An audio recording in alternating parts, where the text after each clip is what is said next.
सी plus plus programming series में आज से हम शुरू करने जा रहे हैं object oriented programming in C plus plus को। और मैं ये मान के चलूँगा कि आपको ऑब्जेक्ट ओरिएंटेड प्रोग्रामिंग का बिल्कुल भी आइडिया नहीं है, बट मैं आपको इस बात की गारंटी देता हूँ कि अगर आप इस सीरीज़ को स्टार्टिंग से लेकर एंड तक फॉलो करते हैं तो आप ऑब्जेक्ट ओरिएंटेड प्रोग्रामिंग के मास्टर बन जाएंगे। उसके बाद आप ऑब्जेक्ट ओरिएंटेड प्रोग्रामिंग के कंसेप्ट्स को दूसरी प्रोग्रामिंग लैंग्वेजेस में भी यूज़ कर सकते हैं। बट यहाँ पे एक सवाल ये निकल के आता है कि हमें ऑब्जेक्ट ओरिएंटेड प्रोग्रामिंग को क्यों सीखना चाहिए। फर्स्ट ऑफ ऑल, जितनी भी मॉडर्न प्रोग्रामिंग लैंग्वेजेस हैं वो ऑब्जेक्ट ओरिएंटेड बेस्ड हैं। अगर आप ऑब्जेक्ट ओरिएंटेड प्रोग्रामिंग को अच्छे से कर लेते हैं तो आप किसी भी मॉडर्न लैंग्वेज में इजीली स्विच कर सकते हैं। सेकेंडली, अगर आप जॉब के लिए इंटरव्यू देने जाते हैं तो 99% चांसेस हैं कि आपसे ऑब्जेक्ट ओरिएंटेड प्रोग्रामिंग के कंसेप्ट्स के बारे में पूछा जाएगा। और थर्डली, अगर आप इंडस्ट्री में जाते हैं और आपकी जॉब लग जाती है तो वहाँ पे भी ऑब्जेक्ट ओरिएंटेड प्रोग्रामिंग के कंसेप्ट्स को ही यूज़ किया जाता है। ये कुछ बेनिफिट्स हैं ऑब्जेक्ट ओरिएंटेड प्रोग्रामिंग के। आने वाली वीडियोस में मैं आपको एक्सप्लेन करता रहूँगा कि हमें ऑब्जेक्ट ओरिएंटेड प्रोग्रामिंग को क्यों सीखना चाहिए और ऑब्जेक्ट ओरिएंटेड प्रोग्रामिंग आखिर हमें ऐसे कौन से फीचर्स प्रोवाइड करती है जिसकी वजह से हमें ऑब्जेक्ट ओरिएंटेड प्रोग्रामिंग को सीखना ही चाहिए। बहुत से स्टूडेंट्स ऑब्जेक्ट ओरिएंटेड प्रोग्रामिंग का नेम सुन के ही डर जाते हैं, तो मैं आपको यहाँ पे गारंटी देता हूँ कि सिंगल वीडियो को देखने के बाद आपका ये डर दूर होने वाला है। आज की वीडियो में हम देखने वाले हैं ऑब्जेक्ट ओरिएंटेड प्रोग्रामिंग से रिलेटेड फंडामेंटल्स को। आने वाली वीडियोस में हम क्या करेंगे, ऑब्जेक्ट ओरिएंटेड प्रोग्रामिंग को प्रैक्टिकली देखेंगे। आज हम देखने वाले हैं कि ऑब्जेक्ट ओरिएंटेड प्रोग्रामिंग क्या होती है, क्लास क्या होती है, ऑब्जेक्ट क्या होता है। उसके बाद हम क्या करेंगे कि ऑब्जेक्ट ओरिएंटेड प्रोग्रामिंग के जो मेन पिलर्स हैं उन्हें देखेंगे कि इनकैप्सुलेशन क्या होती है, एब्स्ट्रैक्शन क्या होती है, पॉलीमॉर्फिज्म क्या होती है एंड इनहेरिटेंस क्या होती है। अस्सलाम वालेकुम फ्रेंड्स, वेलकम टू टेक्निकल अमार। जैसा कि आप लोग जानते हैं कि ऑब्जेक्ट ओरिएंटेड प्रोग्रामिंग एक एडवांस कंसेप्ट है। उससे पहले आपको सी प्लस प्लस के बेसिक कंसेप्ट्स का नॉलेज होना चाहिए, जैसा कि if else, switch case, loops, functions, arrays, pointers और मेनली आपको स्ट्रक्चर का आइडिया होना चाहिए, क्योंकि स्ट्रक्चर क्लासेस एंड ऑब्जेक्ट से मिलता जुलता एक कंसेप्ट है। इसलिए स्ट्रक्चर वाले टॉपिक को मैंने काफ़ी डिटेल में समझाया हुआ है, जिसका लिंक आपको डिस्क्रिप्शन के अंदर मिल जाएगा, आप चेकआउट कर सकते हैं। बट मैं आपको रिकमेंड करूंगा कि अगर आपको सी प्लस प्लस का बिल्कुल भी आइडिया नहीं है तो आप मेरी C plus plus tutorial for beginners वाली प्लेलिस्ट को ज़रूर एक्सेस करें। इसमें मैंने सी प्लस प्लस के फंडामेंटल्स को काफ़ी डिटेल में समझाया हुआ है। और ऑब्जेक्ट ओरिएंटेड प्रोग्रामिंग से रिलेटेड जितनी भी हमारी वीडियोज़ होंगी उन्हें भी हम इसी प्लेलिस्ट के अंदर ऐड करने वाले हैं। और अगर आप चाहते हैं कि आप जस्ट ऑब्जेक्ट ओरिएंटेड प्रोग्रामिंग से रिलेटेड वीडियोस को देखें तो उसके लिए भी मैंने यहाँ पे एक प्लेलिस्ट क्रिएट की हुई है, object oriented programming in C plus plus के नाम से। इसके अंदर भी मैं क्या करूँगा, ऑब्जेक्ट ओरिएंटेड प्रोग्रामिंग से रिलेटेड वीडियोज़ को पोस्ट कर दूँगा, तो आप इस प्लेलिस्ट को भी यहाँ से एक्सेस कर सकते हैं।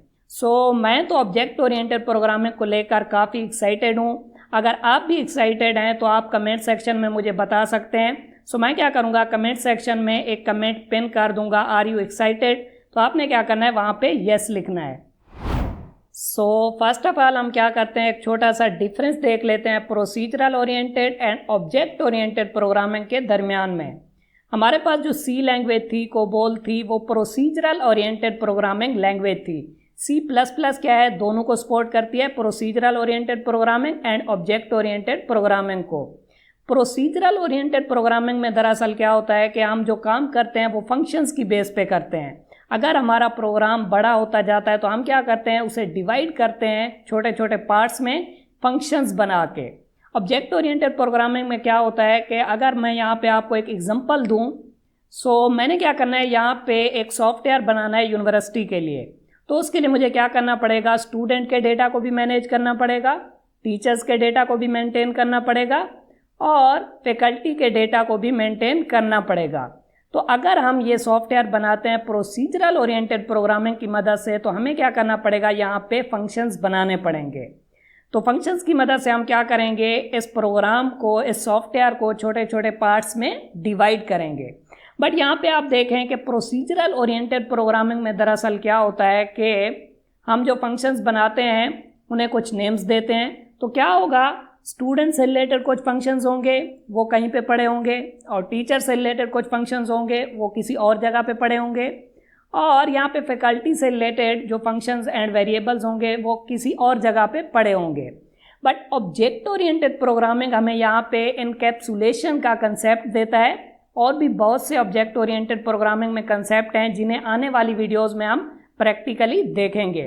तो ऑब्जेक्ट ओरिएंटेड प्रोग्रामिंग में दरअसल क्या होता है कि हम मॉड्यूल्स पे काम करते हैं। हम क्या करेंगे, स्टूडेंट से रिलेटेड जितना भी डेटा है उसे एक ग्रुप में रखेंगे, टीचर से रिलेटेड जो हमारा डेटा है उसे एक अलग ग्रुप में रखेंगे, और फैकल्टी से रिलेटेड जो डेटा है उसे हम एक अलग ग्रुप के अंदर रखेंगे। तो यहाँ पे कोड को मेंटेन करना काफ़ी इजी हो जाता है, क्योंकि यहाँ पे हम क्या करते हैं, ग्रुप्स बना के चलते हैं, जो कि प्रोसीजरल ओरिएंटेड प्रोग्रामिंग में पॉसिबल नहीं है। इसी के साथ साथ अगर हम देखें तो procedural oriented programming less secure है, और ऑब्जेक्ट ओरिएंटेड प्रोग्रामिंग यहाँ पे हाईली सिक्योर्ड है। प्रोसीजरल ओरिएंटेड प्रोग्रामिंग में हम डेटा को सिक्योर नहीं कर सकते, जबकि ऑब्जेक्ट ओरिएंटेड प्रोग्रामिंग में हम डेटा को सिक्योर कर सकते हैं।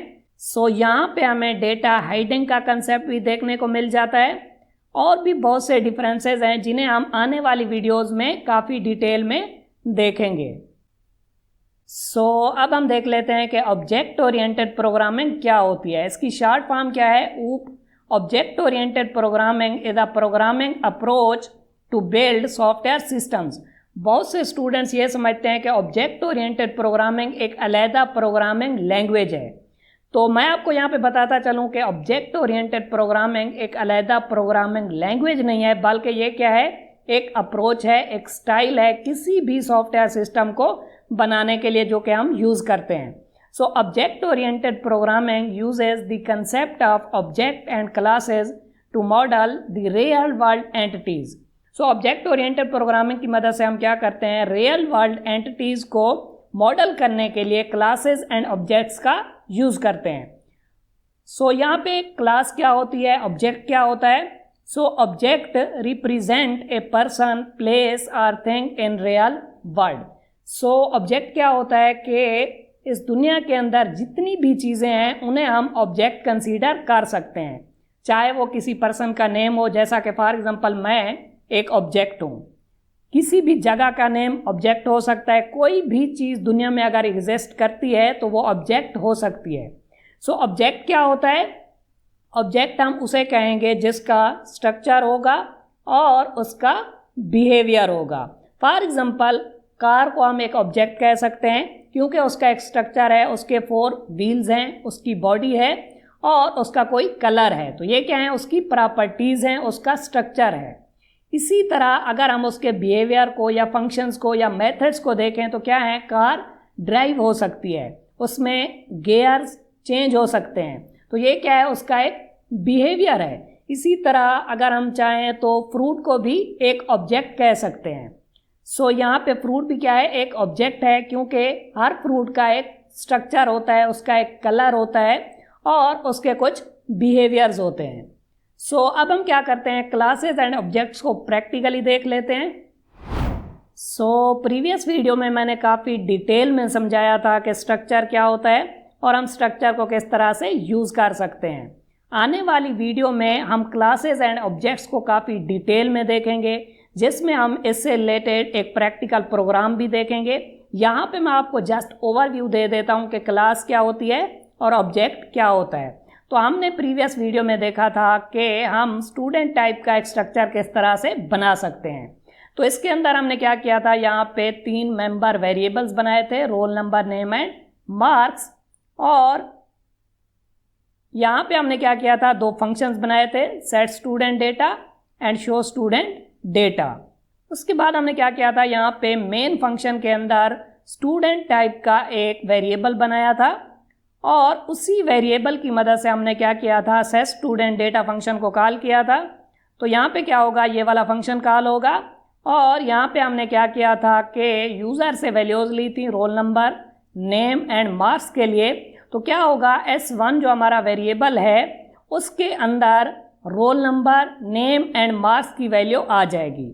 सो उसके बाद हमने क्या किया, शो स्टूडेंट डेटा फंक्शन को कॉल किया और यूज़र ने जो डेटा एंटर किया था उसे यहाँ पे हमने प्रिंट करवाया। तो अब सिंपली अगर हम यहाँ पे स्ट्रक्ट की बजाय कीवर्ड यूज़ करें क्लास, तो यहाँ पे ये क्लास बन जाएगी स्टूडेंट की, और यहाँ पे हमने जो वेरिएबल बनाया इसे हम अब वेरिएबल नहीं कहेंगे बल्कि कहेंगे ऑब्जेक्ट। तो इससे रिलेटेड कुछ और भी डिफरेंसेस हैं जिन्हें हम आने वाली वीडियोस में काफ़ी डिटेल में देखने वाले हैं। सो आपने यहाँ पे टेंशन नहीं लेनी, क्योंकि मैं स्टेप बाय स्टेप आपको गाइड करूँगा। यहाँ पे जस्ट मैं क्या कर रहा हूँ, आपको एक ओवरव्यू दे रहा हूँ। तो यहाँ पे हमने एक क्लास बनाई स्टूडेंट की। तो यहाँ पे प्रोसीजरल ओरिएंटेड प्रोग्रामिंग में क्या होता है कि स्टूडेंट वाला जो हमारा स्ट्रक्चर था, पहले हमने इसे स्ट्रक्चर बनाया था। तो प्रोसीजरल ओरिएंटेड प्रोग्रामिंग में ये होता है कि इससे रिलेटेड जो फंक्शंस हैं उन्हें हम स्ट्रक्चर के अंदर नहीं बनाएंगे, बल्कि हम क्या करेंगे, स्ट्रक्चर से बाहर बनाएंगे। ओके हो गया।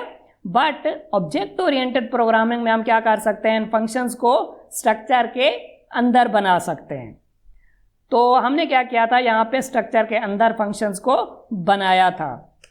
तो यहाँ पे मैं क्या करता हूँ, इसे वापस क्लास में कन्वर्ट कर देता हूँ। तो यहाँ पे एक और कंसेप्ट मैं आपको बताता चलूँ जो कि है इनकैप्सुलेशन।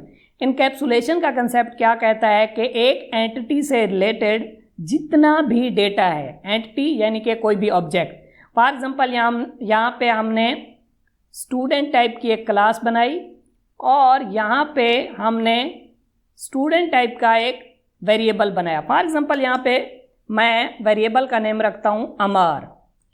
तो अमार क्या है, यहाँ पे एक ऑब्जेक्ट है। अमार से रिलेटेड जितना भी डेटा है, चाहे उससे रिलेटेड वेरिएबल्स हैं यानी कि roll number, name and marks, चाहे उससे रिलेटेड फंक्शंस हैं जैसा कि यहाँ पे set student data and show student data, ये भी किससे रिलेटेड हैं, अमार से रिलेटेड हैं। तो इन्हें एक ही ग्रुप के अंदर होना चाहिए। तो ऑब्जेक्ट ओरिएंटेड प्रोग्रामिंग का एक मेन कंसेप्ट है इनकैप्सुलेशन, जो कि ये कहता है कि एक एंटिटी से रिलेटेड जितना भी डेटा है उसे एक ग्रुप के अंदर होना चाहिए। तो प्रोसीजरल ओरिएंटेड प्रोग्रामिंग में क्या होता था, हम फंक्शंस को स्ट्रक्चर के अंदर नहीं बना सकते थे, हम बनाते थे यहाँ पे स्ट्रक्चर के बाहर। तो ऑब्जेक्ट ओरिएंटेड प्रोग्रामिंग में ये है कि हम स्ट्रक्चर के अंदर इन्हें बना सकते हैं, क्लास के अंदर बना सकते हैं। सो इस तरह हम क्या कर सकते हैं, इनकैप्सुलेशन के कंसेप्ट को अचीव कर सकते हैं कि एक एंटिटी से रिलेटेड जितना भी डेटा है उसे एक ही ग्रुप के अंदर होना चाहिए। सो यहाँ पे क्लास क्या होगी, क्लास एक डिस्क्रिप्शन होगी या फिर हम कह सकते हैं कि ब्लूप्रिंट होगा, जो कि ये बताएगा कि ऑब्जेक्ट किस तरह का होने वाला है। अब क्लास से हमें पता चलता है कि जो हम ऑब्जेक्ट बनाएंगे, फॉर एग्जांपल हमने यहाँ पे एक ऑब्जेक्ट बनाया अमार, तो क्लास से पता चलता है कि अमार वाला जो ऑब्जेक्ट है उसके अंदर क्या क्या फीचर्स होंगे। अब क्लास से हमें पता चलता है कि हमने जो ऑब्जेक्ट बनाया अमार या फिर रोहन या फिर अली, जो भी हम ऑब्जेक्ट बनाएंगे उसके अंदर क्या क्या होगा। अब यहाँ पे हमें पता चलता है कि हम जो ऑब्जेक्ट बनाएंगे उसके अंदर मेंबर वेरिएबल्स होंगे, roll number, name and marks, और उसी ऑब्जेक्ट से रिलेटेड यहाँ पे दो फंक्शंस होंगे, set student data and show student data. So class क्या है, क्लास एक डिस्क्रिप्शन है, क्लास एक ब्लूप्रिंट है जिससे पता चलता है कि जो हम ऑब्जेक्ट बनाएंगे वो किस तरह का होगा। और ऑब्जेक्ट क्या है, ऑब्जेक्ट यहाँ पे एक एग्जांपल है क्लास की। सो अमार क्या है, एक एग्जांपल है स्टूडेंट की। सो बहरहाल मैंने यहाँ पे एक ओवरव्यू आपको दिया कि क्लास क्या होती है और ऑब्जेक्ट क्या होता है और इनकैप्सुलेशन क्या होती है। नेक्स्ट वीडियो के अंदर हम यहाँ पे काफ़ी डिटेल में देखेंगे कि क्लास क्या होती है, ऑब्जेक्ट क्या होता है और इनकैप्सुलेशन क्या होती है। इस प्रोग्राम को हम क्या करेंगे, स्क्रैच से बनाएंगे और इसमें काफ़ी कुछ आपको सीखने को मिलेगा नेक्स्ट वीडियो के अंदर। सो मैं उम्मीद करता हूँ कि आपको एक ओवरव्यू मिल गया होगा कि क्लास क्या होती है और ऑब्जेक्ट क्या होता है। बट आपने टेंशन नहीं लेनी, नेक्स्ट वीडियो में मैं काफ़ी डिटेल में समझाने वाला हूँ। अब हम क्या करते हैं कि ऑब्जेक्ट ओरिएंटेड प्रोग्रामिंग के जो मेन पिलर्स हैं उन्हें देख लेते हैं। यहाँ पे हमारे पास ऑब्जेक्ट ओरिएंटेड प्रोग्रामिंग से रिलेटेड 4 पिलर्स हैं। फर्स्ट हमारे पास है इनकैप्सुलेशन, सेकंड है एब्स्ट्रैक्शन, थर्ड हमारे पास है इनहेरिटेंस एंड फोर्थ हमारे पास है पॉलीमॉर्फिज्म। इन्हीं कंसेप्ट्स को ही हम आने वाली वीडियोस में प्रैक्टिकली देखेंगे। फर्स्ट ऑफ ऑल हम ये देख लेते हैं कि इनकैप्सुलेशन क्या होती है, जिसे हम ऑलरेडी देख चुके हैं कि इनकैप्सुलेशन क्या होती है। एक एंटिटी से रिलेटेड जितना भी डेटा है उसे एक ग्रुप के अंदर होना चाहिए। नेम से ही ज़ाहिर है इनकैप्सुलेशन। आपने क्या करना है, जितना भी डेटा है उसे एक कैप्सूल के अंदर डाल देना है। आप देख सकते हैं कि कैप्सूल के 2 पार्ट्स होते हैं। इसी तरह इनकैप्सुलेशन भी यही कहता है कि क्लास से रिलेटेड हमारे जो 2 पार्ट्स हैं, फर्स्ट हमारे पास हो गए वेरिएबल्स और सेकंड हमारे पास हो गए मेथड्स या फिर फंक्शंस। उन दोनों को एक ही ग्रुप के अंदर होना चाहिए। ये इनकैप्सुलेशन का कंसेप्ट है। सेकंड हम देख लेते हैं कि एब्स्ट्रैक्शन क्या होती है। एब्स्ट्रैक्शन का मेन मकसद होता है डेटा हाइडिंग। मैं क्या करता हूँ, एक रियल वर्ल्ड एग्जांपल के साथ आपको समझाता हूँ। फॉर एग्जांपल हम फेसबुक पे जाते हैं और वहाँ पे हम अपना अकाउंट रजिस्टर करते हैं या फिर लॉगिन करते हैं। तो अकाउंट को लॉगिन करते वक्त हमें क्या करना पड़ेगा, ईमेल या फिर फ़ोन नंबर देना पड़ेगा। इसी के साथ हमें पासवर्ड भी देना पड़ेगा। तो आप मुझे ये बताएं, जब हम ईमेल देंगे और साथ ही पासवर्ड देंगे तो हमारा अकाउंट लॉगिन हो जाएगा। अब यहाँ पे हमने ईमेल दी और पासवर्ड दी तो हमारा अकाउंट लॉगिन हो गया, किसी और का अकाउंट लॉगिन क्यों नहीं हुआ। और दूसरी बात कि हमने जो ईमेल और पासवर्ड दी, इसकी वजह से सिस्टम को कैसे पता चला कि हमारा ही अकाउंट लॉगिन होना चाहिए। तो यहाँ पे दरअसल क्या होता है कि इसके पीछे काफ़ी सारी कोडिंग हुई पड़ी होती है, जिसकी वजह से हम ईमेल और पासवर्ड देते हैं तो हमारा ही अकाउंट लॉगिन होता है। तो बैकएंड पे काफ़ी सारा कोड लिखा हुआ है जिसकी वजह से ये चीज़ परफॉर्म हो रही है, बट हमें वो कोड नहीं दिखाया जाता। हमें जस्ट यहाँ पे दिखाया जाता है कि आपने क्या करना है, ईमेल और पासवर्ड ही देना है। तो आप यहाँ पे देखें कि डेटा को हाइड कर दिया गया है कि यूज़र से रिलेटेड जितना इम्पोर्टेंट डेटा है उसे उतना ही डेटा दिखाना चाहिए। अब यूज़र के काम का कोड नहीं है, यूज़र के काम का क्या है, जस्ट उसने ईमेल देनी है और पासवर्ड देना है। उसे कोड से कोई मतलब नहीं है, इसलिए उस डेटा को हाइड कर दिया जाता है। जस्ट हमें सामने वही दिखाया जाता है जितना हमें देखने की ज़रूरत है, बाकी डेटा को हाइड कर दिया जाता है। यही कंसेप्ट होता है एब्स्ट्रैक्शन का, कि जितना डेटा यूज़र को दिखाना ज़रूरी है उतना दिखाया जाए, बाकी डेटा को हाइड कर दिया जाए। अब हम देख लेते हैं कि थर्ड हमारा जो कंसेप्ट है इनहेरिटेंस वाला, वो क्या होता है। अब इसे भी मैं क्या करता हूँ, एक रियल वर्ल्ड एग्जांपल की मदद से आपको समझाता हूँ। जैसा कि हम अपने वालिदैन से कुछ खसूसियात को इनहेरिट करते हैं, जैसा कि हमारा कलर हो गया, हमारा हेयर कलर हो गया, इसी तरह इनहेरिटेंस का कंसेप्ट ऑब्जेक्ट ओरिएंटेड प्रोग्रामिंग में यूज़ होता है। फॉर एग्जांपल हमने यहाँ पे क्लास बनाई पर्सन के नेम से। अब पर्सन के अंदर हमारे पास क्या होगा, उसका नेम भी होगा, उसकी एज भी होगी और भी बहुत सी प्रॉपर्टीज़ होंगी पर्सन से रिलेटेड, बट यहाँ पे मैं जस्ट कंसीडर करता हूँ उसके नेम एंड एज को। हमने क्या किया है, क्लास बनाई पर्सन की, उसकी प्रॉपर्टीज़ हमने यहाँ पे डिफाइन की, नेम एंड एज। प्रोग्राम में आगे जाके अगर हम स्टूडेंट टाइप की एक क्लास बनाते हैं तो स्टूडेंट का भी नेम होगा और एज भी होगी। तो हमें क्या करना पड़ेगा, उस क्लास के अंदर भी नेम और एज वाली प्रॉपर्टीज़ को यूज़ करना पड़ेगा। इसी तरह अगर हम टीचर वाली क्लास बनाते हैं तो टीचर का भी नेम एंड एज होगी। तो हमें क्या करना पड़ेगा, यहाँ पे कोड को रिपीट करना पड़ेगा। तो इनहेरिटेंस का कंसेप्ट क्या कहता है कि आपने अगर यहाँ पे एक क्लास बना दी और उसके अंदर जो प्रॉपर्टीज़ हैं, अगर आप चाहें तो उन्हें दूसरी क्लास के अंदर इजीली यूज़ कर सकते हैं। तो अगर आपने पर्सन वाली क्लास के अंदर नेम और एज वाला वेरिएबल बना दिया तो आप क्या कर सकते हैं, स्टूडेंट क्लास के अंदर उसे इनहेरिट कर सकते हैं। तो आपको क्या करना पड़ेगा, नेम और एज वाला वेरिएबल दोबारा नहीं बनाना पड़ेगा। इसी तरह अगर आप टीचर वाली क्लास बनाते हैं तो वहाँ पे भी आपको नेम और एज वाला वेरिएबल बनाने की ज़रूरत नहीं है, बल्कि आप क्या कर सकते हैं, पर्सन वाली क्लास से उसे इनहेरिट कर सकते हैं। अब हम देख लेते हैं पॉलीमॉर्फिज्म को। नेम से ही ज़ाहिर है पॉलीमॉर्फिज्म। पॉली का मतलब होता है मैनी और मार्फ का मतलब होता है शक्लें, यानी कि एक ही चीज़ की बहुत सी शक्लें। अब मैं क्या करता हूँ, एक एग्जांपल की मदद से आपको समझाता हूँ, बल्कि हम प्रोसीजरल ओरिएंटेड प्रोग्रामिंग में इसे देख चुके हैं फंक्शन ओवरलोडिंग में। फंक्शन ओवरलोडिंग भी क्या है, पॉलीमॉर्फिज्म की एक एग्जांपल है। फंक्शन ओवरलोडिंग में क्या होता था, फॉर एग्जांपल हमने ट्राइएंगल का एरिया कैलकुलेट करना है, तो हम क्या करेंगे, एरिया नाम का एक फंक्शन बना लेंगे और उसमें ट्राइएंगल का एरिया कैलकुलेट कर लेंगे। अब अगर उसी प्रोग्राम के अंदर हमने सर्कल का एरिया कैलकुलेट करना है, तो यहाँ पे क्योंकि फंक्शनैलिटी सेम है, हमने एरिया ही कैलकुलेट करना है। तो हम क्या कर सकते हैं कि सर्कल के एरिया के लिए भी एक सेम नेम का फंक्शन बना सकते हैं, एरिया। ट्राइएंगल के एरिया के लिए भी हमने फंक्शन का नेम रखा एरिया, और सर्कल के एरिया को कैलकुलेट करने के लिए भी हमने सेम नेम रखा एरिया। तो आप यहाँ पे देख सकते हैं कि एक ही चीज़ की दो दो शक्लें हैं। अब यहाँ पे दोनों फंक्शंस के नेम सेम हैं, एरिया। तो फंक्शन ओवरलोडिंग भी क्या है, पॉलीमॉर्फिज्म की एक एग्जांपल है। इन तमाम कंसेप्ट्स को आने वाली वीडियोस में हम प्रैक्टिकली देखने वाले हैं कि क्लास क्या होती है, ऑब्जेक्ट क्या होता है, एनकैप्सुलेशन क्या होती है, एब्स्ट्रैक्शन क्या होती है, इनहेरिटेंस क्या होती है एंड पॉलीमॉर्फिज्म क्या होती है। इनके नेम को सुन के आपको बिल्कुल भी टेंशन लेने की ज़रूरत नहीं है, क्योंकि आने वाली वीडियोज़ में मैं इन्हें काफ़ी डिटेल में समझाने वाला हूँ। कैसी लगी आपको वीडियो? अगर वीडियो अच्छी लगी हो तो वीडियो को लाइक करें और चैनल को सब्सक्राइब करें। Thank you.